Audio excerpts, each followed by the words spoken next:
திருக்குறளை ஏதோ ஒரு புஸ்தகம் எல்லாரும் சொல்றாங்க நம்மளும் சொல்லணுங்கிற மாதிரி இல்லாமல், அல்லது பசங்க பாணியில மாப்பிள்ள வண்டி வண்டியா எழுதாம ஒரு 7 வார்த்தை எழுதிட்டு போயிட்டான்டா என்று சொல்லாமல் கொஞ்சோண்டு தான் எழுதி 14,000 வார்த்தை, வெறும் 14,000 சொற்கள் திருக்குறளுக்குள்ள சொல்றாங்க சொற்கள்.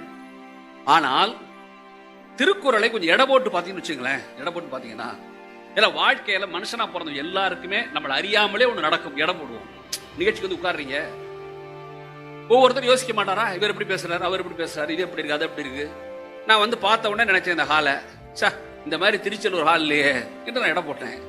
மனுஷன் எடை போடுவான், அது எல்லாருடைய குணம். அது அப்படி எடை போட்ட சில விஷயங்கள் நமக்கு பளிச்சு மனசுல வருது. ஒண்ணு, பாரதியார் யாருன்னு ஒரு கேள்வி வந்துச்சு. நல்லா சொன்னாங்க ஐயா பேசும்போது. பாரதி யார், அவனுடைய பங்களிப்பு என்ன தமிழ் சமூகத்துக்கு, தமிழ் கவிதைக்கு, தமிழ் இலக்கியத்துக்கு அவனுடைய இடம் என்ன என்ற கேள்விக்கு எவ்வளவோ பக்கம் பக்கமா கற்று எழுதுறாங்க. ஆனா பாரதிதாசன் 2 பேர்ல சொன்னார், தமிழகம் தமிழுக்கு உயர்வளிக்கும் தலைவனை எண்ணி தவங்கிடக்கையில் இலகு பாரதி புலவன் தோன்றினான். தமிழ்நாடே தமிழுக்கு உயர்வளிக்கிற ஒருத்தன் கிடைக்க மாட்டானா என்று கெஞ்சி தவம் இருந்த போது பாரதி என்கிற புலவனை தலைவன் என்று சொல்றான் பாரதிதாசன். தலைவன் கிடைத்தான் அப்படிங்கிறான். இதான் பாரதியோட இடம். பெரியாரை பற்றி இன்னைக்கு கூட நானும் லியோ ஜோசப் பேசிட்டு இருந்த மொழிபெயர்ப்பாளர் வந்து உட்கார்ந்துருக்காரு. இந்த பெண்ணியான் அடிமையான புத்தகம் ஒரு சால்ல இருந்துச்சு, எதிரில் நினைக்கிறேன். திருநூண்டு புக்கு, பெரியாருடைய திருநூண்டு புக்கு. நான் மனசார நினைத்தேன், அந்த புத்தகம் பல முறை படிச்சுட்டேன். ஒரு ஒரிஜினல் திங்கர்னு சொல்றோம்ல, ஒரிஜினல் திங்கர்னு, எல்லாரும் ஒரிஜினல் திங்கர்லாம் கிடையாது.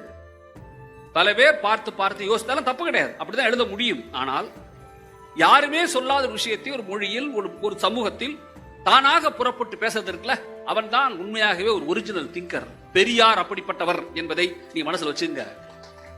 அவர் பெண்ணியன் அடிமையானால ஒரு பெண் படிச்சவங்க அதிர்ந்து போவாங்க, அப்படியான விஷயங்களை சொல்லிக்கிட்டே போறார்.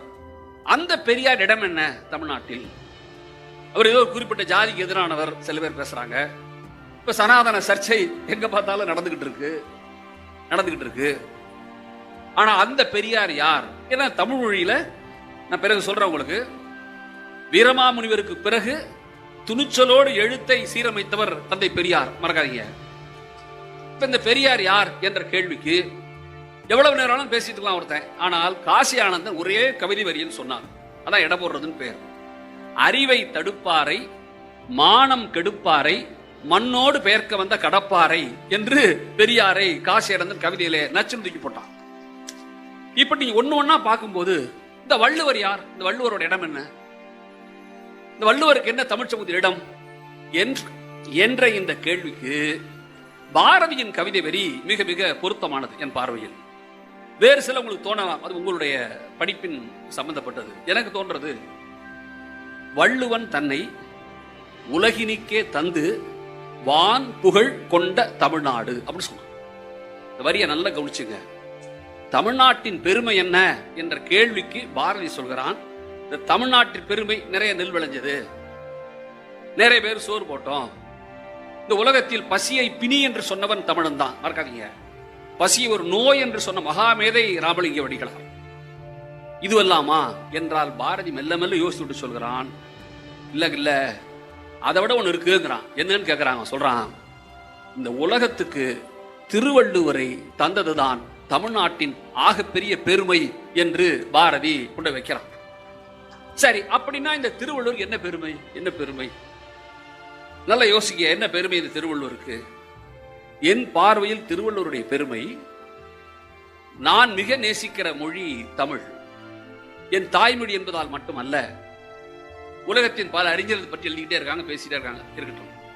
எனக்கு இப்போ உண்மையாகவே இந்த தமிழை, நான் என்னுடைய தாய்மொழி, உங்கள் தாய்மொழியாகிய தமிழை, தமிழ் அல்லாத பிற மொழிக்கான இருக்கான்ல, ஒரு பிரெஞ்சு பேசுறவன், ஜெர்மன் பேசுறவன், ஆங்கிலம் பேசுறவன் இருக்கான்ல, இவர்களிடம் இந்த தமிழை கொண்டு சேர்த்தது யார்? அல்லது கொஞ்சம் எளிமையா புரிஞ்சுக்கிறதுனா, அவர்கள் தமிழ் படிக்க வேண்டும் என்று ஆசைப்பட்டது யாரால், எதனால்? நல்லா தெரிஞ்சுக்கங்க. திருவள்ளுவர் மட்டும் திருக்குறளை எழுதாமல் போயிருந்தால் தமிழை படிக்க வேண்டிய தேவையே பிற மொழிக்காரனுக்கு வந்திருக்காது என்பதை நீங்க மனசுல வச்சுக்கணும். ஏன் இதை இப்படி சொல்ல வேண்டியிருக்குன்னா, நான் ரெண்டு பேரை உதாரணமாக பார்க்கிறேன். ஒன்று வீரமாமுனிவர். எல்லாரும் திருக்குறளுக்கு படித்தவர்களுக்கு தான் உரை எழுதியிருக்காங்க. பாண்டித்யமிக்க உரை அது. திருக்குறளை புரிஞ்சு படிக்கிறவருக்கு அதை விட கூடுதலா புரிஞ்சுதுன்னா புரிஞ்சுக்குவார். அப்படியான உரை எழுதுறது ஒரு வகையான உரை இருக்குல்ல. இவர் தான் முதல் முறையா முயற்சி பண்றாரு. எப்போ 1752-53 ஒரு சில திருக்குறள் எடுத்து வச்சுக்கிட்டு வெறும் பேச்சு வழக்கில் இருக்கிற வார்த்தைகள் இருக்குல்ல, அந்த வார்த்தைகளை கொண்டு குறளுக்கு பொருள் எழுத முயற்சி பண்ணுகிறார். அவர் தான் இன்னும் ஒழுங்காக சொல்ல போனால் திருக்குறளை ஐயா சொல்லும் போது சொன்ன மாதிரி கம்பராமாயணத்தில் 62 இடங்கள்ல திருக்குறள் மேற்கோள் இருக்குங்கிறாங்க. மணிமேகலையில் அப்படியே முழு குறள் எடுத்து கையாண்டிருக்கதா சொல்றாங்க. சிலப்பதிகாரத்தில் இருக்கிறதுக்கு சான்று இருக்கிறாங்க. இப்படி திருக்குறளை கையாளாத இலக்கியங்கள் இல்லை என்று சொல்லும் விதமா திருக்குறளுக்கு பிறகுள்ள காலத்துல சொல்றேன். 14 கீழ்கணக்கில் வந்த காலத்துக்கு பிறகுள்ள நூல் இருக்குங்கிறாங்க. ஆனால் இவ்வளவு சிறந்த திருக்குறள் நடுவுல காணா போயிடுச்சு. மறந்துடாதீங்க, நடுவுல திருக்குறள் காணாமல் போய்விட்டது. இங்கதான் நம்ம பேச வேண்டிய தலைப்பே, இங்கதான் பேச வேண்டிய தலைப்பே. ஏன் காணா போச்சு, யாரால் காணா போச்சு, எதனால் காணா போச்சுங்கிற கேள்வி எல்லாம் மாணவ சமூகத்தை கையில் தூக்கி விட்டுறிஞ்சிடலாம். நான் சொல்லல, உவேசா சொல்றாரு. சொக்கப்பனை கொளுத்துதல் உவேசா. தமிழ் இலக்கியங்கள் பட்ட பாடு இருக்குல்ல தமிழ்நாட்டில், குறிப்பாக ஒரு விதமான வட இந்தியாவிலிருந்து புறப்பட்டு வந்த ஒரு சனாதன வர்ணாசிரம விதிகள் மிகுந்த ஒரு தமிழ்நாட்டில் தமிழ் நூல்கள் எரிக்கப்பட்டன, ஆற்றில் விடப்பட்டன. அத உவேசா சொல்றாரு, பாதி எரிந்து கொண்டிருந்த பணுவலை போய் விழுந்து புடுங்கிதான் கொண்டு வந்து சேர்த்தேன் சிலப்பதிகாரமா அப்படிங்கிறார். அப்படிதான் பல இலக்கியங்கள் ஆத்துல ஓடுன்னு சொல்றாரு. அதுல சூழ்ச்சியும் சொல்றாங்க. தமிழா சமஸ்கிருதமான பந்தயம் வைக்கிறது. இந்த முயலாம பந்தயம் ஞாபகம் உங்களுக்கு? போ பசங்க, முயலாம கதை தெரியுமாடா உங்களுக்கு? முயலாம கதையில வர்ற மாதிரி சமஸ்கிருத ஓலையையும் தமிழ் சுவடியும் ஆத்தல் விடுவாங்க. எது முழுகுதோ அது ஒண்ணும் இல்லைன்னு அர்த்தம். மிதந்தா அறிவுன்னு அர்த்தம். பந்தயம் கட்டி தமிழ் சுவடிகளோடு எழுத்தாணையை வச்சு கட்டி சமஸ்கிருத சுவடிகளோடு வெறும் நம்ம நன்னாரி வேர் இருக்குல்ல அதை வைத்து கட்டி ஆத்தல விட்டா நன்னாரி வேர் ஊறி ஓலைகள் மிதக்க எழுத்தாணையில் கட்டப்பட்ட தமிழ் சூழ் முழுக தமிழ் ஒன்றுமில்லை என்று கற்பிக்கப்பட்டது என்று புலவர்கள் அறிஞர்கள் பேசுறாங்க. இப்படி தமிழ் காணாம போச்சு, விட்டுருங்க. இப்படி காணாமல் போன திருக்குறளை, இந்த மொழியின் அடையாளத்தை நண்பர்களே கண்டெடுத்ததில் மிக மிக முக்கியம் வாய்ந்தவர் வீரமாமுனிவர் என்பதை மறந்துடாதீங்க. எனக்கு வணக்கம் வள்ளுவா என்று நான் சொல்லும் போதே ஏன் வீரமாமுனிவர் சொல்கிறேன் என்றால், அவர்தான் என் பார்வை எனக்கு தெரிந்து மலையாளத்தில் குரல் பாஷா என்கிற மலையாள மொழிபெயர்ப்பை கண்டுபிடிக்கிறார். அதை விட இன்னும் அதிகமாக மேலே போய் சொன்னால், அவர் காஞ்சிபுரத்திற்கு போய் அங்கு பரிமேல் அழகர் விருத்தி என்ற ஒரு பரிமேலழகர் எழுதிய உரையை கண்டுபிடிக்கிறார். அது கூட காரணம் சொல்றாங்க. பரிமேலழகர் வைணவர் என்பதால் காஞ்சிபுரத்தில் உள்ள வைணவ மடங்கள் பரிமேலழகருக்கா அந்த புத்தகத்தை காப்பாற்றி வச்சிருக்காங்க. அதை கைப்பற்ற வேலையை வீரமாமுனிவர் செய்கிறார். இப்படி திருக்குறள் தத்தி புத்தி வந்து 1730 நல்லா மனசுல வச்சுங்க, உலகம் முழுதும் திருக்குறளை கொண்டாடுவதற்கான முதல் வேலையை வீரமாமுனிவர் தான் செய்தார். அவர் ஒரு கிறிஸ்தவர் என்பதை நீங்க தயவுசெய்து மனசுல வச்சுக்கோங்க. 1730 அவர் தான் லத்தீன்ல மொழிபெயர்க்கிறார் திருக்குறளை. வீரமாமுனிவர் லத்தீன்ல மொழிபெயர்த்த பிறகுதான் அது போர்த்துகீஸுக்கு போகுது, இப்படி சைனாவுக்கு போகுது, எல்லா மொழிகளிலும் போய் சேருது திருக்குறள். இப்படியான திருக்குறளை மொழிபெயர்ப்பு எல்லாம் 1730 ஜெர்மனுக்கு போயிருச்சு, அது ஆங்கிலத்தில் வந்துருச்சு, போப்பால் எல்லாம் நடந்துருச்சு. தமிழுக்கு அது எப்படி வந்து சேர்ந்தது, அது இன்னும் சொல்ல போனால் என் கைக்கு உங்க கைக்கும் அதை புரிஞ்சுக்கணும். அறிஞர் கைக்கு இல்ல, சாதாரண மக்கள் எப்படி கிடைச்சதுன்னா, அங்கதான் நான் சொன்னேன் ஆர்லிங்டன் வர்றா, உங்க ஊர் கலெக்டர், அடுப்பறிக்கிறதுக்கு பண்டிலா ஓலைச்சுவடி வருது. மரியாதைக்குரிய ஆயிஷா நடராஜன், நான் சொல்ற பேரை குறிச்சு வச்சுக்க, மரியாதைக்குரிய ஆயிஷா நடராஜன் திருக்குறள் சந்தித்த பிரச்சனைகளே ஒரு புத்தகம் எழுதியிருக்காரு. என்ன ஆயிடுதுன்னு கேட்டீங்கன்னா, பண்டிலா எரிக்கிறதுக்கு வருது. எரிக்கிறதுக்கு உங்க கவர் இங்க இருந்து கலெக்டருக்கு வருது. கலெக்டர் வீட்டில் அடுப்பறிக்கிறது பண்டில தூக்கி போடுறாங்க. அடுப்பறிக்க ஒரு சமயக்காரரு வேலை செய்யறவரு அந்த பண்டில பிரிக்கிறாரு. பிரிச்சா அருமையான கருத்து உள்ள பாட்டா இருக்கு. அவன் ஆச்சரியப்பட்டு போய் அந்த பண்டில கொண்டு போய் கலெக்டர் கிட்ட கொடுக்குறாரு. ஆர்லிங்டன் கொடுத்து, ஐயா இதை பாருங்க என்னமோ புதுசா இருக்கு அப்படின்னு கொடுக்குறான். அவன் படிச்சுட்டு ஏன்னு குதிக்கிறான். அவன் கடந்து குதிக்கிறான். எதுக்கு? அவன் ரொம்ப நாளா தேடின ஒண்ணு கிடைச்சிருச்சேன்னு அவன் குதிக்கிறான். அதுதான் திருக்குறள். அவன் கேட்டது திருக்குறள். அப்ப ஆர்லிங்டன் சொல்றான், டே இதை தாண்டா மெட்ராஸ் கவர்னர் எல்லிஸ் தேடிக்கிட்டே இருக்கான் ரொம்ப நாளா, எல்லிஸ் அனுப்புங்க பார்த்த பண்டுல என்று சொல்லி எல்லிஸுக்கு இங்க இருந்து பண்டு போய் சேருது சென்னைக்கு. எல்லிஸ் மிகுந்த வியப்படைந்தேன்னா அவன் தான் திருக்குறளை தேடிக்கொண்டே இருந்தவன். கிடைச்சு அவன் தான் தஞ்சை ஞானப்பிரகாசம் என்கிற தமிழறிஞரை அழைத்து சரிபார்த்து ஓலைச்சுவடியை முதலாக நீங்களும் நானும் படிக்கிற திருக்குறளை திருக்குறள் வடிவத்தில் நமக்கு கை சேர்த்தவன் எல்லிஸ் என்கிற ஒரு கவர்னர் என்பதை மறந்துடாதீங்க. யார் சொன்ன பேர்? எல்லிஸ் என்ற கவர்னர். அவரும் கவர்னர் தான்.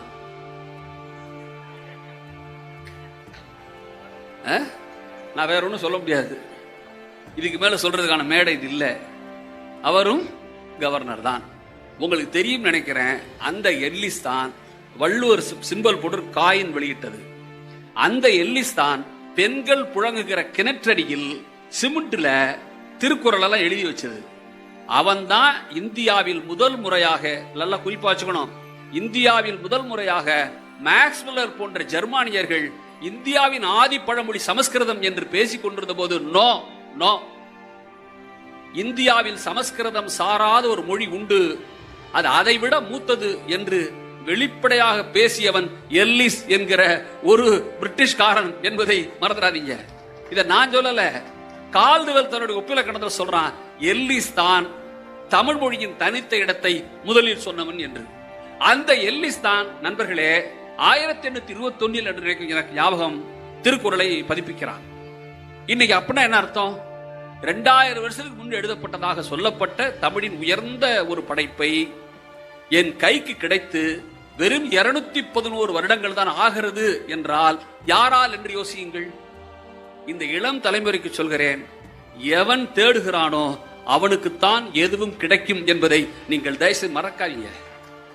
வரும்போது தம்பி என்ன கேட்டார், சார் உண்மையாவே குறள் 1330 தானா, அதுக்கு மேல இல்லையா? தேடு, உங்க ஊர் மதுரையில தேடி பிடிச்சி ஒருவேளை 1000 இருந்தா பதிப்பிச்சுட்டு போறாங்க. இப்ப என்ன நமக்கு இதுவரைக்கும் கண்டுபிடிக்கப்பட 1330, அவ்வளவுதான் விஷயம். அப்படின்னா இப்போ உங்களுக்கு திருக்குறள் என்கிற இந்த புத்தகம், இந்த வள்ளுவரை ஏன் வணங்க வேண்டும் என்பதை மட்டும் நம்ம சொல்ல வேண்டிய அவசியம் இருக்கு. நல்லா யோசிச்சு பாருங்க. காந்தியடிகள் தமுக்கத்தில் பேசினார் சொன்னல, நீங்க காந்திக்கும் தமிழர்களுக்கு இந்த உறவு இருக்குல்ல, ஒரு அற்புதமான உறவு. தமிழர்களுக்கும் காந்திக்கு இருந்த உறவு நீங்க கற்பனை கூட செய்ய முடியாது. காந்தியடிகளை ஆவணப்படம் எடுத்த முதல் மனிதன் ஏகே செட்டியார் என்கிற தமிழன் தான், மறக்காதீங்க. அது மட்டுமல்ல, எங்கோ பிறந்த குஜராத்தில் பிறந்த காந்தியடிகளை 100 விதமான ஓவியங்களாக தீட்டி இந்த காந்தி மியூசியத்தில் கண்காட்சியாக வைத்த ஓவியர் ஆதிமூலம் ஒரு தமிழன், அதுவும் எங்கள் ஊர் திருச்சிக்காரன் என்பது எங்களுக்கு பெருமை. ஆதிமூலம் தான் முதல் முறையா 100 படங்கள் வரைஞ்சார் காந்தியை. ஏகே செட்டியார் தான் அவரை ஆவணப்படம் எடுத்தவர். அந்த தேசப்பிதா காந்தி அவரே சொன்னார், தன்னுடைய தென்னாப்பிரிக்கா என்கிற புத்தகத்தை அவரே சொல்கிறார், இந்திய மக்களிலேயே, நல்லா குறிச்சு வச்சுக்க அந்த பசங்கள்லாம், காந்தியை போய் படி, தெளிவா சொன்னார், இந்திய மக்களிலேயே பொறுமையும் பொறுப்புணர்ச்சி மிக்கவர்கள் தமிழர்கள் தான் என்று காந்தியடிகள் தமிழர்களை மிக மிக உயர்வாக பேசினார். அந்த காந்தியடிகள் என்ன தெரியும் ஆச்சரியம், அந்த காந்தியடிகள் நண்பர்களே தென்னாப்பிரிக்காவில் பணி செய்த போது அவர் அங்கிருந்த வெள்ளையர் நிறவெறி எதிர்த்து போராடுகிறார். அவர் எந்த மாதிரி போராட்ட வடிவத்தை நோக்கி போவதுன்னு ஒரு சந்தேகம் வருது. எப்படி போராடுவது உங்களுக்கு தெரியும். அம்பேத்கர் தன்னுடைய மகத் போராட்டத்தின் முதல் துவங்கிய போராட்டம் மகத் போராட்டம். அம்பேத்கர் அந்த போராட்டத்தில் காந்தியடிகள் படம் வைத்திருந்தார் என்ற குறிப்பை நீங்க தாராளமா படிக்கலாம். நான் அமெரிக்கா போயிருந்த போது மார்ட்டின் லூதர் கிங் ஜூனியருடைய மெமோரியல் போயிருந்தேன். நான் உண்மையாகவே அதிர்ந்து போனேன், ஆச்சரியப்பட்டேன். மார்ட்டின் லூதர் கிங் ஜூனியருடைய பேச்சு இருக்குல்ல, பேச்சு முறை, ஐ ஹாவ் எ ட்ரீம் என்கிற அவனுடைய பேச்சு இருக்குல்ல, உலகத்தின் தலை சிறந்த 10 பேச்சில் ஒரு பேச்சுப்பாங்க. அப்படியான ஒரு பேச்சு பேசினவன் மார்ட்டின் லூதர். அவன் மறைந்ததும் வாழ்ந்ததும் அட்லாண்டாவில். அங்க ஒரு மெமோரியல் இருக்கு. என்ன ஆச்சரியம் தெரியுமா? அந்த மெமோரியலுடைய 2வது ஃப்ளோர்ல முழுதும் நிறைந்திருப்பது நம் தேசப்பிதா காந்தி என்பதை மறந்துடாதீங்க. அவன் என்னை காந்தி தான் ப்ராசஸ் பண்ணார் என்று சொல்கிறான். மாண்டேலா சொல்கிறார் காந்தியை பற்றி. எனக்கு என்ன, அந்த காந்தி தான் எப்படி எதிர்காலத்தை திட்டமிடுவது என்று கேட்டபோது அவன் நம்பிய அறிவாளி லியோ டால்ஸ்டாய். லியோ டால்ஸ்டாய்க்கு கடிதம் எழுதுகிறான். காந்தி எழுதுகிறார், என்னுடைய போராட்ட வடிவத்தை எப்படி வைத்துக் கொள்வது? நண்பர்களே, காந்திக்கு 1908 ஒரு கடிதம் எழுதுகிறார் டால்ஸ்டாய். அவர் ரஷ்ய மொழியில் எழுதிய கடிதத்தை ஆங்கிலத்துக்கு போய் பிறகு குஜராத்திக்கு மாறி துவாரகநாத் தாஸ் என்கிற ஒரு குஜராத்தியன் காந்திக்கு அதை மொழிபெயர்த்து சொல்கிறார். இப்ப நான் சொல்ல போறத தமிழ்நாட்டு குழந்தைகள் காதல் வாங்கி வச்சுக்க. இந்த நாட்டினுடைய தேசப்பிதா என்று கொண்டாடப்படுகிற காந்தியை வழிநடத்தியவன் யார் என்ற கேள்விக்கு ஒரு தமிழன் என்கிற விடை வெளியே வரும். டால்ஸ்டாய் சொன்னார், உன் நாட்டில் பிறந்த ஒரு அறிவாளி இன்னா செய்யாமை என்று ஒரு அதிகாரம் எழுதியிருக்கிறான். அந்த அதிகாரத்தில் உள்ள 6 குறளை உனக்கு நான் மொழிபெயர்த்து அனுப்பிச்சிருக்கிறேன். அந்த 6 குறளை படித்து என்றால் இந்த போராட்டத்தை எப்படி நடத்தலாம் என்ற புரிதல் உனக்கு வரும் என்று டால்ஸ்டாய் எழுதுகிறார். அப்படி காந்திக்கு டால்ஸ்டாய் சொன்ன குறள் என்ன தெரியுமா உங்களுக்கு? அறிவினால் ஆகுவது உண்டோ பிரிவின் நோய் தன்னோய் போல் போற்றா கடை என்கிற குறள். அறிவினால் ஆகுவது உண்டோ? அறிவினால் என்னடா செய்ய முடியும்? அறிவினுடைய அதிகபட்ச வேலை என்ன என்ற கேள்விக்கு நான் பெரிய மேதை ஆகிறது, நான் பெரிய அப்படி ஆகிறது இப்படி ஆகிறதுலாம் பதில் சொல்லல. வள்ளுவர் சொல்றாரு, பிற உயிரின் துன்பத்தை தன் துன்பமாக ஏற்பதுதான் அறிவின் அதிகபட்ச வேலை என்று வள்ளுவன் சொன்னதுதான் தனக்கு வழிகாட்டியதாக காந்தி எழுதுகிறார். எனக்கு ஆச்சரியம் தாங்கல. இப்ப காந்தியை வழிநடத்தியவன் வள்ளுவன் என்ற புரிதல் வரும்போது எனக்கு என்ன சந்தோஷம் வந்துச்சுன்னா, நான் யோசிச்சு பார்க்கிறேன், திருக்குறள் படிச்ச பிறகு எனக்கு சரி, உண்மையாகவே அறிவோட வேலை இதுதானா? அறிவனுடைய வேலை பிற உயிரின் துன்பத்தை தன்பு ஏற்பதுதானா என்ற கேள்வி எல்லாம் கேட்டே இருக்கும் போதுதான், அப்ப வள்ளுவருக்கு பிறகு யாருமே அதை சொல்லலையா? இந்த விஷயத்தை வள்ளுவரை தவிர உலகத்தில் யாருமே சொல்லலையா என்று கேட்டபோது வந்த பதில் இல்லை இல்லை. நவீன தமிழ் படைப்பாளிகள் இதை மிக மிக அழகாக பேசியிருக்காங்க. எனக்கு பளிச்சுன்னு ஞாபகம் வர்றது ஜானகிராமனுடைய ஒரு கதை தான். டி ஜானகிராமனுடைய கதைகள் தொகுக்கப்பட்டு வந்துருச்சு. நல்ல பெரிய வால்யூமா ஜானகிராமன் எல்லா கதைகளும் தொகுக்கப்பட்டு வந்துருச்சு. அதுல நான் ஒரு கதை படிச்சேன். இந்த திருக்குறளை அப்படியே மனசுல வச்சுங்க. இந்த கதையை இப்ப நான் சொன்ன முடிச்ச பிறகு எப்படி இருக்குன்னு யோசிச்சு பாருங்க. ஜானகிராமன் ஒன்னும் எந்த இடத்துலயும் இந்த திருக்குறளுக்கு கதையை நான் விளக்கமா எழுதுனேன்னு சொல்லல, அப்படிலாம் புரிஞ்சுக்காதீங்க. ஜானகி கதை கேளுங்க. ஒரு வக்கீல் கும்பகோணத்துல, உயர் ஜாதி வக்கீல், ரொம்ப ஆளுமை நிறைந்த செல்வாக்கு மிகுந்த வக்கீல். அவரு நீதிமன்றத்தில் நுழைஞ்சாருன்னா ஜட்ஜி அவரை பார்த்து விஷ் பண்ணுவார். அந்த அளவுக்கு ஒரு பவர்ஃபுல் பர்சன். அப்படியான ஒரு ஆளு. அவர் வீட்டில் ஒரு கல்யாணம், அந்த கால குடும்பம், இந்த மாதிரி பெரிய ஹால்லாம் இல்லாதது, பந்தல் போட்டு வீட்டில் கல்யாணம், எக்கச்சக்கமான பேர் விருந்துக்கு உட்கார்ந்துருக்காங்க. இந்த அட்வொகேட் என்ன பண்றாரு, விருந்துக்கு வந்திருக்க ஆளுகளை எல்லாம் பார்க்கணும்ல, விருந்து விசாரிக்கணும்ல, அதுக்கு அப்படி கையை பின்னாடி கட்டிக்கிட்டு இப்படி பந்திய நோட்டம் விடுறாரு. எஸ்பி வந்துட்டாரு, கலெக்டர் வந்துட்டாரு, தாசில்தார் வந்துட்டாரு, டிஆர் வந்துட்டாரு, எல்லாரும் உட்கார்ந்தாச்சு. இப்போ சரி, கரெக்ட், நம்ம செல்வாக்கு அளக்குறாரு அவரு. ஊர்ல உள்ள எல்லா வக்கீலும் வந்துட்டான், ஜட்ஜ் எல்லாம் வந்துட்டாரு, அந்த ஒரு பெரிய நிலச்சுவாந்தர் வந்தாச்சு. எல்லாரும் வந்த உடனே இந்த வக்கீலுக்கு ஒரு பெருமிதம், சரி நம்ம செல்வாக்கு நல்லா தான் நிக்குது அப்ப நினைச்சு நிக்கும் போது எதேர்ச்சியா திரும்புறாரு. ஒரு அழுக்கடைஞ்ச பிச்சைக்காரன் பரதேசி உட்கார்ந்துருக்கான் பந்தியில. பார்த்த உடனே இந்த ஆளுக்கு வந்த டென்ஷன்ல அவரோட ஜூனியரை கூப்பிட்டே அவனை வெளியேற்றுறான் அப்படிங்கிறார். அவன் போய் பார்க்கறான். அந்த பாவம் வந்த பசியில சோத்துல விழுந்த உடனே இலையில விழுந்த போட்டு பிசைஞ்சு திங்க ஆரம்பிச்சிடறான். இவனுக்கு மனசு வரல அவனை எழுப்புறதுக்கு. சார் அவன் சாப்பிட ஆரம்பிச்சிட்டான் அப்படிங்கிறாரு. அவர் வக்கீலுக்கு வந்துச்சு, வே சாப்பிட வைக்க, யார் வீட்டு விருந்து, எவன்டா உட்கார்றது, துரத்துறான் அவனை வெளியில அப்படிங்கிறாரு. அவன் தயங்குறான். இவரே போய் சிண்டை பிடிச்சி தூக்கி வெளியில இருக்கிறார். அவனை படா வெளியில படா. அவன் கெஞ்சுறான், யோ பசி கொடுமையாக்க, 3 நாள் சாப்பிடலையா, சோத்தை பிசைஞ்சிட்டையா, வாயில வச்சுட்டேன், விரட்டி விடுறியா என்று கதறான் அந்த பிச்சைக்காரன். இவருக்கு அந்த தன்னுடைய கித்தாப்பு போகாம அடிச்சு விரட்டுறாரு வெளியில. அவன் வந்த எரிச்சல்ல நின்று, ஏய் இன்னைக்கு சொல்றேன் எழுதி வச்சுக்க, இன்னும் ஒரே மாசம் வீட்டு வாசல்ல நிப்பேன், என்னை கூப்பிட்டு சோறு போடுவேன், முடிஞ்சதை பாரியா அப்படின்னு போறான். இவர் பெரிய முனிவர், இவர் சாபம் விடுறாரு, போடா பரதேசி போடா அப்படிங்கிறாரு. எல்லாம் முடிஞ்சிருதுங்க. இந்த பையன் இருக்கான மாப்பிள்ளை பையன், அவங்க வீட்டில் ஒரு சங்கீத கச்சேரி நடந்துகிட்டு இருக்கு, கேட்டுக்கிட்டு இருக்கான். ஏச்சு கொல்லைக்கு போறான். இப்ப மாதிரி அட்டாச்சர் பாத்து இல்லாத காலம் தானே, கொல்லைக்கு போறான். போயிட்டு வரும்போது ஏதோ ஒரு கடிச்சிருது, கடிச்சா மயக்க போட்டு வீட்டுல விழுந்துடுறான். இந்த 5 வக்கீலோட சம்சாரம் கடந்து கத்துது, ஐயோ புள்ள விழுந்துட்டான் கத்துனா உடியா இருந்தா பையன் பிரங்க இல்லாம கிடக்குறான். ஒரு மூச்சு பேச்சு இல்ல, கிடக்குறான் கீழே. அவருக்குள்ள செல்வாக்குள்ளவர் இல்லையா? கும்பகோணம் டாக்டர் ஆரம்பிச்சு Thanjavur doctor, Trichy doctor, Madras doctor, Coimbatore doctor எல்லாரும் வந்து பார்க்குறாங்க. ஒன்றும் தேர முடியல. கரெக்டாக ஒரு 10-15 நாள் கழிச்சு பையன் செத்து போயிடுறான். இப்போ காரியம் பண்ணணுமா? காரியம் பண்ண அதே மாதிரி பந்தல் போட்டு எல்லாரும் ஊருக்கே சொல்லி எல்லாரும் சாப்பாடு போடுறாரு. கரெக்டாக அந்த பிச்சைக்காரன் வந்து நிற்கிறான்.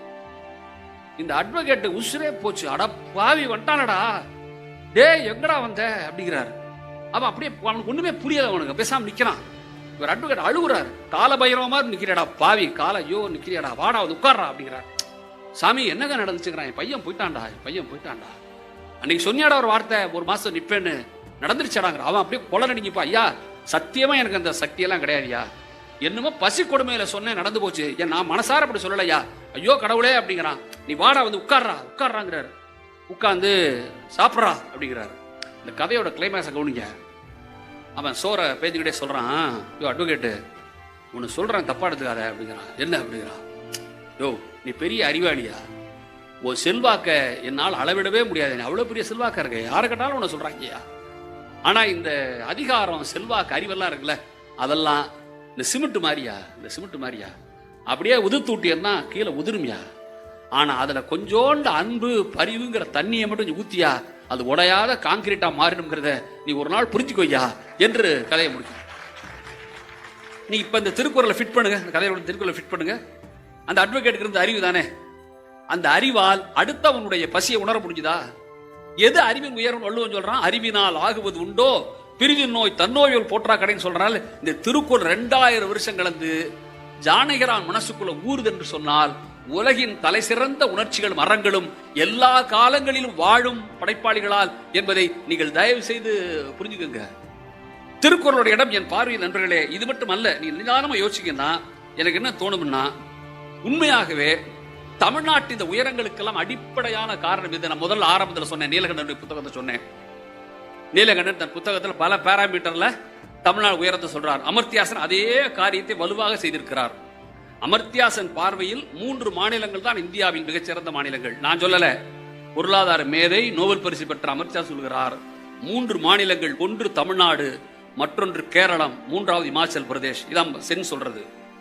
இந்த உயர்வை தமிழ்நாடு அடைந்ததற்கு காரணம் அரசியல் கட்சிகள் மட்டுமல்ல. அப்படி புரிஞ்சுக்காதீங்க, அரசியல் கட்சிகள் மட்டுமல்ல. அதற்கு அடிப்படையான காரணம் தமிழ்நாட்டில் இருந்த ஒரு சிந்தனை மரபு என்பதை நீங்கள் தயவு செய்து புரிஞ்சுக்கணும். அந்த சிந்தனை மரபில் தான் வள்ளுவர் வருகிறான், அந்த இடத்துல வள்ளலார் வருகிறார், அங்குதான் சித்தர் தேவா.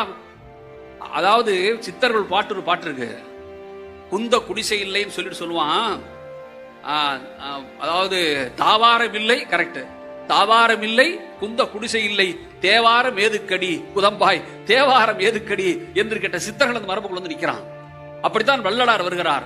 அதன் பிறகுதான் அயோத்திதாசர், அதன் பிறகுதான் பாரதி, பாரதிதாசன், பெரியார் என்ற பட்டியல் இருக்குல்ல. இந்த பட்டியல் விதைத்த சிந்தனை மரபுதான் தமிழ்நாட்டை காத்தது என்பதை நீங்கள் தயவு செய்து மனசுல வச்சுக்கோங்க. அது இல்லைன்னா தமிழ்நாடு இந்த உயரம் எல்லாம் கிடையாது. எனக்கு அப்ப என்ன கேள்வி வருதுன்னா, சரி அமர்த்தியாசன் சொல்றாருல்ல, அவர் 3 விஷயங்களை சொல்றார். சென்னு ஒன்று, இந்தியாவிலேயே தமிழ்நாட்டில் பின்பற்றப்பட்ட சமூக நீதி மிக மிக முக்கியம் சொல்றார். இந்த சமூக நீதி கோட்பாடு இருக்குல்ல, சமூக நீதி கோட்பாட்டை நீங்க கொஞ்சம் இந்தியாவை புரிந்து கொண்டு பேசினால், 4 வர்ணம் பேசிய கோட்பாடு இந்த நாட்டின் வேத மரபில் இருந்தது. 4 இடங்களில் கடவுள் பிறந்ததான கோட்பாடு இங்கு பேசப்பட்டது, மீண்டும் மீண்டும் பேசப்பட்டது. பகவான் கீதையில் சொல்கிறான், 4 இடங்களில் பிறந்த பிறப்பை சொல்கிறான். இது ஒரு வகையான சிந்தனை மரபு. நம்ம யாரையும் கொச்சைப்படுத்த வேண்டாம், யாரையும் இழிவாக சொல்ல வேண்டிய அவசியம். அது ஒரு வகையான சிந்தனை முறை. ஆனால் அதற்கு முற்றிலும் எதிர் திசையில் பிறப்பு ஒக்கும் எல்லா உயிர்க்கும் என்று சொன்னதுதான் தமிழ் மரபின் உச்சம் என்பதை நீங்கள் தயவு செய்து மனதில் வைங்க. இப்ப நீங்க எங்க வந்து உட்காரணும்னா, இந்த சிந்தனை மரபை உருவாக்கிய வள்ளுவன் இருக்கால, அதனாலதான் வள்ளுவா வணக்கம் என்று சொல்கிறோம். நான் வேடிக்கை சொல்றது உண்டு, தமிழ்நாடு எப்படிப்பட்டதுங்கிறதுக்கு ஒரு கதை எழுதினாங்கல்ல நம்ம ஊர்ல, சின்ன படக்கதை ஞாபகம் இருக்கும் உங்களுக்கு? ஒரு காக்காக்கி தண்ணி தான் எடுக்கும், அது அங்கிட்டு இங்கிட்டு பறக்கும், கடைசியில் ஜாடியில் வந்து உட்காரும். கதை ஞாபகம் இருக்கா? ஞாபகம் இருக்குல்ல? ஏன்னா சாய்ஸில் விட்டுருக்க முடியாது சின்ன வயசுல, அப்ப சாய்ஸே கிடையாது. ஜாடியில் வந்து உட்காரும், கல்ல எங்கிட்டு பொறுக்கி பாட்டிலுக்கு ஒன்று ஒன்றா போடும், பூஜாவில் கீழே இருந்து தண்ணி மேலே வரும், டக்குன்னு காக்கா குடிச்சிட்டு ஓடி போயிடும். கதை ஞாபகம் இருக்கும் உங்களுக்கு? சரி, என் கேள்வி என்னன்னா, ஏன் அந்த கதை எழுதினவன் படக்கதை போட்டவன் காக்காயை உட்கார வச்சான், ஒரு கிளியை உட்கார வைக்கல? கிளியை உட்கார வச்சுக்கலாம்ல, கிளிக்கு மூக்கு பிடிக்கும்ல, குடிச்சிடும்ல. ஒரு கொக்கை உட்கார வைக்கலாம்ல, நீளமா இருக்கும்ல, குடிக்கும்ல. ஏன் காக்காயை வச்சான்? எனக்கு தெரிஞ்ச ஒரே ஒரு காரணம், காக்காங்கிறது காமன் பேர்ட், பொது ஜனங்கள் மாதிரி பறவைகளில் காகம். அவன் என்ன தெரியுமா சொல்றான்? காக்கா கருப்பா இருக்கும், மறந்துடா, காக்கா கருப்பா இருக்கும். அவன் என்ன தெரியுமா சொல்ல முயற்சி பண்றான்? சொல்றான், கருப்பு என்பது அறியாமையின் அடையாளம் அல்ல, மாறாக கருப்பும் யோசிக்கும், சூழ்நிலையை வெல்லும், பிரச்சனையை தீர்க்கும் என்று என் சின்ன குழந்தையிலே கதை எழுத வைத்தது இந்த வள்ளுவத்தின் மாண்பு என்பதை நீங்க மனசுல வச்சுக்கணும்.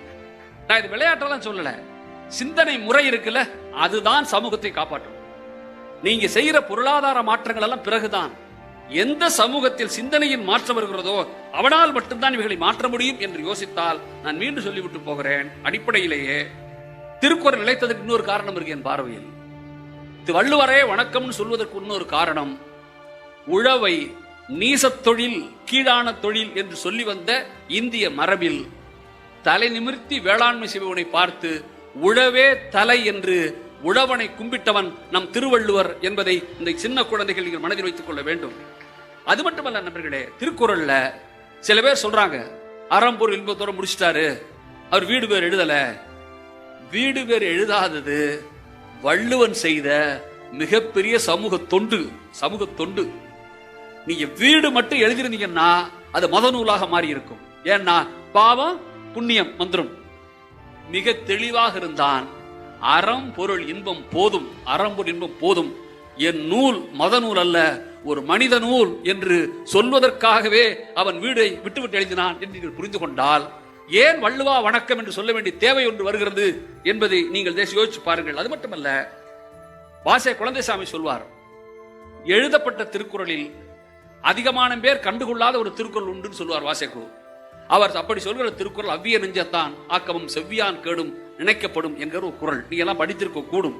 அது என்ன சொல்லுவாங்கன்னா, தமிழாசிரியர்கள், நினைக்கப்படும் என்கிற குறள் உள்ள ஒரே குறள் இது மட்டும்தான், அந்த சொல்லுல ஒரே குறள் பாங்க. எல்லாருக்கும் அர்த்தம் தெரியும் நினைக்கிறேன். அவ்விய நெஞ்சத்தான் ஆக்கமும், அதான் அயோக்கிய பையன் நல்லா இருக்கான், அதான் அர்த்தம், வேற ஒண்ணும் இல்ல. அயோக்கிய பையன் நல்லா இருக்கான், செவ்வியான் கேடும், நல்லவன் கஷ்டப்படுறான். இந்த இடத்தை நிறுத்தினீங்கன்னா வள்ளுவர் ஊழ்னு சொல்லிருக்க முடியாதா? தலையெழுத்து அப்படி இருக்கான்னு சொல்ல முடியாதா? ஆனா சொல்லலையே, மிக தெளிவா சொல்றானே, அவ்விய நெஞ்சத்தான் ஆக்கமும் செவ்வியான் கேடும் சொன்னவன் நினைக்கப்படும் அப்படி முடிச்சிட்டான். டே யோசிக்கடாங்க, அந்த பயிர்களை கூப்பிட்டு யூனிஃபார்ம் போட்டுறான்ல அவனை கூப்பிட்டு டே யோசிக்கடா அப்படிங்கிறான் வள்ளுவன். நீங்க நல்லா மனசுல வச்சுங்க, ஒரு பெரிய அறிஞருடைய அடையாளம் எது தெரியுமா? தனக்கு தெரியாததை தெரியாது என்று சொல்லிவிட்டு போவதுதான் ஒரு பேரறிஞரின் அடையாளம் என்றால், வள்ளுவன் தெளிவா எனக்கு தெரியல என்ன யோசி அப்படின்ட்டான். காலம் ஓடுது, காலம் கடந்து வருது, உலகத்தில் எல்லாரும் இந்த பிரச்சனையை சந்திக்கிறான். நல்லவன் கஷ்டப்படுறான், அயோக்கிய பையன் நல்லா இருக்காங்கிறத உலகம் முழுதும் சந்திக்குது. ஒண்ணு தமிழை மட்டும் சந்திக்கல, இத உலகம் முழுதும் யோசிக்குது, ஏன் இந்த நிலைமை உலகத்துலன்னு. கடைசியில ஒருத்தன் ஜெர்மனில நவீன பொருளாதாரம் எல்லாம் படிச்சுட்டு அவன் ஆய்வுகளை மேற்கொள்கிறான். பொருளாதார ஆய்வு மேற்கொண்டு அவன் சொன்னான், நல்லவன் கஷ்டப்பட அயோக்கிய பையன் நல்லா இருப்பதற்கான காரணம் எக்ஸ்பிளாய்டேஷன் என்கிற சுரண்டல் முறை என்று கண்டுபிடித்த காரல் மார்க்ஸ் தான் என் பார்வையில் இந்த குறளுக்கு சரியா பொருளியவன் என்று என்னால் சொல்ல முடியும்ல. அப்படி என்ன மனதில் வைக்கணும்னா, குறள் கடந்து கடந்து போற விதம் இருக்குல்ல, அது படிக்க படிக்க தேன் போன்றது. மனசுல வச்சுங்க நண்பர்களே. நான் நிறைவா சொல்லி முடிக்கிறேன். நிறைவாக நான் சொல்லி முடிக்க விரும்புவது என்னவென்றால், குறள் என்பது என் பார்வையில் அறம் பற்றி பேசிய அற்புதமான நூல். எல்லாருக்கும் தெரியும், உங்க எல்லாருக்கும் தெரியும் குல அறம், குல தர்மம் தெரியும், குல தர்மம் தெரியும். ஒரு குலத்துக்கு ஒரு தர்மம், அதானே குல தர்மம். குலம்னா ஒரு குரூப், அது ஒரு குரூப். இந்த உலகத்துல தர்மம் என்பது வெறும் குழுவுக்கு சொல்லப்பட்ட காலத்தில் தனி மனித அறங்களை பேசிய நூல் திருக்குறளுக்கு எப்படி நீங்க வைத்துக்கொள்ளலாம் என்றால், என் பார்வையில் சொல்கிறேன், ரொம்ப எளிதா சொன்னான். எது அறம் என்ற கேள்விக்கு பக்கம் பக்கமா விளக்கம் சொல்ல இந்த நாட்டினுடைய பல தத்துவ நூல்கள் முயன்றன. ஆனால் உங்கள் தமிழ் வள்ளுவன் ஒரே வரியில சொல்லிட்டு போனா, மனத்துக்கண் மாசிலன் ஆதல் அனைத்தரன் ஆகுல நீரவிர. மனதில் குற்றமில்லாமல் இருப்பதுதான் அறங்களின் தலையானது அல்ல அறத்தின் துவக்கம் அது என்று சொன்ன குறள் இருக்குல்ல. அப்போ குறள் என்கிற இந்த நூல் அடிப்படையில் அறிவியல் சார்ந்தது. அதையும் சொல்லிட்டு போயிடுறேன். இந்த இளைஞர்கள் தேட வேண்டிய இடமே என் பார்வையில், இதோ நான் பேசுற மைக்கு, இந்த லைட்டு, இந்த ஃபேனு, நான் உட்காந்துருக்க நாற்காலி, இந்த ஸ்பீக்கர் ஏதாவது நம்ம கண்டுபிடிச்சதா? நம்ம கண்டுபிடிச்சோமா? இருக்கு, நமக்கு என்ன சம்பந்தம் இப்போ? ஆனால் எவ்வளவு அறிவியல் உள்ள விஷயங்களை சொல்ல முடியும் திருக்குறள், நேரம் இல்லை. எண்ணென்ப ஏன எழுத்தென்ப இவ்விரண்டும் கண்ணென்ப வாழ உயிர்க்குன்னு குறள் இருக்குல்ல. நீ நல்லா யோசிங்க. வள்ளுவர் குறளை எழுத்துல தான் எழுதினார். ஆனா அவருக்கு ஒரு பிரச்சனை வருது. இந்த எண்ணு எழுத்து ஒன்னு நம்பர், இன்னொன்னு வேர்ட்ஸ் அப்படி சொன்னா புரியும். இப்போ ரெண்டுல எது பிரதானமானது, எது முக்கியமானது? அவருக்கு எழுத்து கூட மறையும் என்று தோன்றுகிறது. ஏன்னா உலக முழுமைக்கான எழுத்துக்களை கொண்டாந்துருவாங்க போல இருக்கு போற போக்குல. ஆனா எண் அப்படியா? எண் அப்படி இல்ல. இப்ப எழுத்து கூட மறையலாம், எண் வாழும் என்று நம்புகிறார். எண்ணுங்கிறதா சயின்ஸ், மறக்காதீங்க. மேத்தமெட்டிக்ஸ் என்ன சொல்லுவாங்க? மேத்தமெட்டிக்ஸ் என்ன பொருள்? கியூன் ஆஃப் சயின்ஸ் என்று சொல்வார்கள். அறிவியலின் இளவரசி கணிதம் என்ற வார்த்தை உண்டு. நீ நல்லா புரிஞ்சுங்க. இந்த புரிதல் எல்லாம் இருந்ததனால்தான் எண்ண முதல்ல வைக்கிறான். எண் என்ப ஏன எழுத்தென்ப இவ்விரண்டும் கண்ணென்ப வாழு உயிர்க்கு சொல்லும் போது கூட இந்த உயிர்களுக்கு, வாழ்கிற உயிர்களுக்கு எண்ணும் எழுத்தும் கண் என சொன்னவன் எண்ணை முதலில் வைத்தான் என்றால் அறிவியல் பற்ற நுட்பம் வள்ளுவனுக்கு எப்படி இருந்திருக்க வேண்டும் என்று உலகம் பேசுகிறதே. ஆனால் இவ்வளவு அறிவியல் பேசிய நாட்டில் ஏன் எந்த கண்டுபிடிப்பும் நம்மால் செய்யப்படவில்லை? நவீன கண்டுபிடிப்புகள். ஒரே காரணம், நிறைவா சொல்லி முடிக்கிறேன். நீ என்னமோ பேசும்போது சனாதனம், அது சமூக நீதி அப்படிலாம் சொன்னா சில பேர் கோவம் வருது இல்ல. டெல்லி முடிக்கிறேன். இந்த நாடு பின்தங்கி எப்படி திருக்குறள் மறைக்கப்பட்டதோ அதுபோலவே இந்த நாடு பின்தங்கி நின்றதற்கு மிக மிக முக்கிய காரணம் உழைக்கிற மனிதனிடமிருந்து அறிவு பிரிக்கப்பட்டதுதான் அடிப்படை காரணம். உழைக்கிறவன் கையில் இருந்த கல்வியை பிடுங்கியதன் மூலம்தான் இந்த நாட்டில் அறிவு பின்தங்கியது. அறிவு பின்தங்கியதன் மூலம்தான் கண்டுபிடிப்பு இல்லாமல் போனது. நான் இந்த முறை போயிருந்த போது அதிசயத்தை பார்த்தேன். அமெரிக்காவில் ஒரு பல்கலைக்கழக பயணத்தின் போது ஒரு பல்கலைக்கழகத்தில் ஒரு போர்டு போட்டிருக்காங்க, நோபல் வின்னர்ஸ் பார்க்கிங் என்று. நோபல் பரிசு பெற்றவர்கள் தங்கள் வண்டியை நிறுத்துவதற்கான இடம் என்று. நான் உங்களை கேட்கிறேன், எனக்கு யாராவது பதில் சொல்லு. இந்திய பல்கலைக்கழகங்கள் முழுமையும் சேர்த்து IIM IIT சேர்த்தே கேட்கிறேன், ஒரு நோபல் பரிசு பெற்றவன் இங்கு வேலை செய்கிறானா? ஏன் இல்லை? 1000 பேஜ் பேசலாம், உலகாங்கிற அறிக்கையெல்லாம் கொடுக்கலாம். இல்ல ஒரு உண்மையை சொல்லிட்டு போறேன். என் நண்பர் ஒருத்தர் பென்சில்வேனியா யூனிவர்சிட்டியில் ஒரு ஆய்வு பண்றாரு. அவர் சந்திச்சு பேசிட்டு தமிழை, நம்ம நாமக்கல்காரரு. இவன் என்ன சம்பளம் சொல்றாரு. இந்த ஆய்வு என்ன ஆய்வு பண்ற? ஆய்வை சொல்றாரு. இதுக்கெல்லாம் செலவு யூனிவர்சிட்டி தருதான்னு கேட்கிறேன். இல்லைங்கிறாரு. வேற யார் தர்றா அப்படின்னா, அங்க ஒரு ஃபவுண்டேஷன் இருக்கு. ஒரு பெரிய பணக்காரன் தன் குடும்பத்தின் சார்பா ஒரு ஃபவுண்டேஷனை ஃபார்ம் பண்ணி காசு கொடுக்குறான் அவருக்கு சம்பளமா. பல்கலைக்கழகம் இன்ஃப்ராஸ்ட்ரக்சர் உருவாக்குது, ஆய்வு செய்கிறான். நல்லா புரிஞ்சுக்கோங்க, ஒரு மேற்குலக நாட்டில் அதிக காசு உள்ளவன் தன் காசை ஆராய்ச்சி கொடுத்து ஆராய்ச்சி செய்கிறான். நம்ம ஊர்ல காசு ரொம்ப சேர்ந்தா வெங்கடாஜி கோயில் உண்டியல்ல தான் போடுறோம்.